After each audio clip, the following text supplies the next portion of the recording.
Facebook পোস্টের জেরে সাবেক এফবিআই পরিচালকের বিরুদ্ধে গ্রেফতারি পরোয়ানা।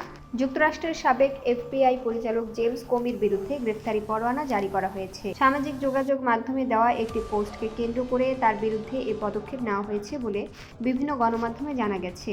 খবর আনাদোলু এজেন্সির। মার্কিন বিচার বিভাগ জানিয়েছে, গত বছর ইনস্টাগ্রামে কোমি এমন একটি ছবি পোস্ট করেন যেখানে সমুদ্র তটে শামুকের খোল দিয়ে 8647 লেখা ছিল। সমালোচকদের দাবি, এটি যুক্তরাষ্ট্রের প্রেসিডেন্ট ডোনাল্ড ট্রাম্পকে হত্যার ইঙ্গিত বহন করে। 86 বা 86 শব্দটি প্রচলিতভাবে কোনো কিছু সরিয়ে ফেলা বা বাদ দেওয়ার অর্থে ব্যবহৃত হয়, আর ট্রাম্প যুক্তরাষ্ট্রের 47তম প্রেসিডেন্ট। এই প্রেক্ষাপটে বিষয়টি বিতর্ক তৈরি করে। ফেসবুক পোস্টের জেরে সাবেক এফবিআই পরিচালকের বিরুদ্ধে গ্রেফতারি পরোয়ানা। এ বিষয়ে মঙ্গলবার সংবাদ সম্মেলনে ভারপ্রাপ্ত অ্যাটর্নি জেনারেল টড ব্লাঞ্চ বলেন, কারো জীবনের হুমকি দেওয়া বিপজ্জনক এবং তা অপরাধ হতে পারে। যুক্তরাষ্ট্রের প্রেসিডেন্টের জীবন হুমকির মুখে ফেলা কখনোই সহ্য করা হবে না। অভিযোগপত্রে কোমির বিরুদ্ধে প্রেসিডেন্টের জীবননাশের হুমকি দেওয়া এবং তা ইন্টারস্টেট যোগাযোগের মাধ্যমে ছড়িয়ে দেওয়ার দুটি অভিযোগ আনা হয়েছে।